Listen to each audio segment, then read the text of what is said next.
एक मुलाकात ऐसी शख्सियतों के साथ जिन्होंने दिया है अपने जीवन को एक नया मुकाम। रूबरू कराएंगे ऐसी कुछ हस्तियों के साथ एक खास शख्सियत के साथ मुलाकात। जयदेव पटेल के साथ नंबर 1 इंडिया न्यूज पर रात।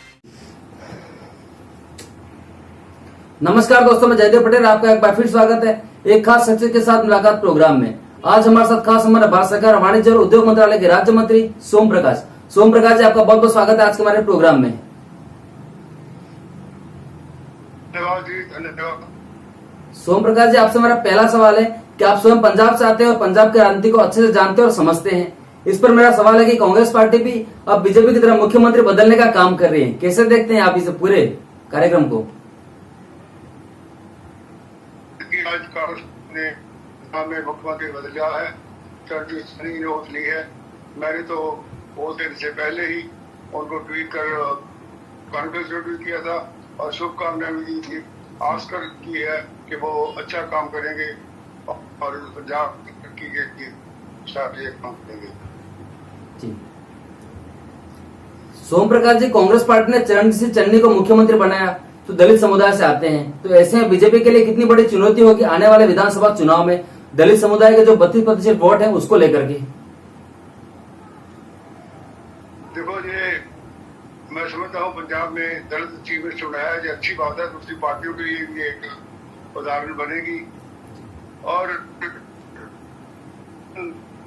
में तो जो के काम कांग्रेस के उसका हिसाब देना होगा कांग्रेस पार्टी। पिछले 4.5 साल में कोई काम नहीं हुआ, ना तो किसी का कर्जा माफ हुआ। किसानों ने जो वादे किए थे वो कोई भी पूरा नहीं किया। सिर्फ झूठ पे सरकार चलती रही, नॉन परफॉर्मर गवर्नमेंट थी। और ये बदलने का भी इसलिए इन्होंने सोचा कि आप लोग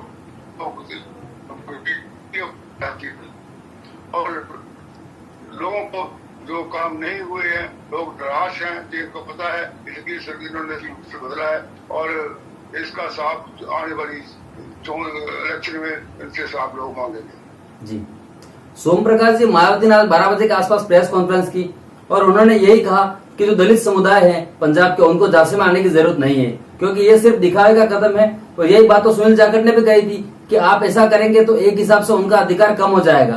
क्या आपको लगता है कि वाकई कांग्रेस इस स्थिति में होगी? क्योंकि मायावती के बयान के बाद तो कांग्रेस पर और दबाव है। दलित भी कहेंगे कि वाकई ये ठीक है, क्योंकि अगर हटाया जाता है चरणजीत सिंह चन्नी को और सिद्धू के नाम पर वाकई ऐलान किया जाता है तो ये तो उनका सम्मान करने के बजाय तो उनका अपमान हो गया और जनता में संदेश जाएगा कि ये तो टॉप गियर अरेंजमेंट था। इस तरह से तो लोग कहेंगे कि टॉप गियर अरेंजमेंट के लिए आपने किसको चुना, दलित सिख को चुना। ये तो उल्टा पड़ जाएगा। तो क्या इससे बीजेपी को फायदा होगा आने वाले विधानसभा चुनाव में? कैसे देखते हैं आप? देखिए, ये किस्म के जो ट्वीट किया है रावत साहब ने, अभी उन्होंने वोट ली नहीं थी, उससे पहले ट्वीट आ गया कि अगली इलेक्शन हम सिद्धू के गाइडेंस में लड़ेंगे। In fact this is insult to the CM. अगर उससे अच्छा नहीं समझी और कांग्रेस को फिर भी जो काम नहीं कर सके, नॉन परफॉर्मर गवर्नमेंट रही है, उसका हिसाब तो लोगों को देना होगा। जो लॉ एंड ऑर्डर सिचुएशन खराब है, जो रेता वजीर का काम कर रहे हैं, जो करप्शन है वो शिखर पर है, उसका हिसाब तो देना होगा। बहुत सारे एमएलए, बहुत सारे मंत्री वो लगे इलीगल और कोई माइनिंग का काम कर रहे थे, बहुत सारे लोग, उसका सभी जानते हैं पंजाब में, इसका हिसाब तो देना होगा। जी सोम प्रकाश जी, आपसे मेरा एक आखिरी सवाल है कि आने वाला विधानसभा चुनाव में बीजेपी के सामने कितनी चुनौतियां हैं? क्योंकि आपकी सहयोगी पार्टी शिरोमणि अकाली दल भी अब आपसे अलग होकर के बहुजन समाज पार्टी के साथ गठबंधन कर लिया है, तो वही कांग्रेस और आम आदमी पार्टी पहले ही आपके खिलाफ चुनावी बिगुल फूंक चुके हैं। तो ऐसे में कितनी चुनौतियां हैं और इससे निपटने के लिए क्या तैयारियां हैं? जो चुनौती कोई नहीं होती, चुनौती को समझना चाहिए। सीटों पे बीजेपी इलेक्शन लड़ेगी। पहले 23 में लड़ती थी, ये हमारे लिए एक अपॉर्चुनिटी है। हमारे वर्कर और दुनिया की सबसे बड़ी पार्टी है, सबसे बड़ी मेंबरशिप है बीजेपी के पास और भी है। इलेक्शन को लड़ेंगे जो और जीत के तरफ पड़ेगी। जी सोम प्रकाश जी, आपने समय दिया उसके लिए आपका बहुत बहुत धन्यवाद। थैंक यू, धन्यवाद जी।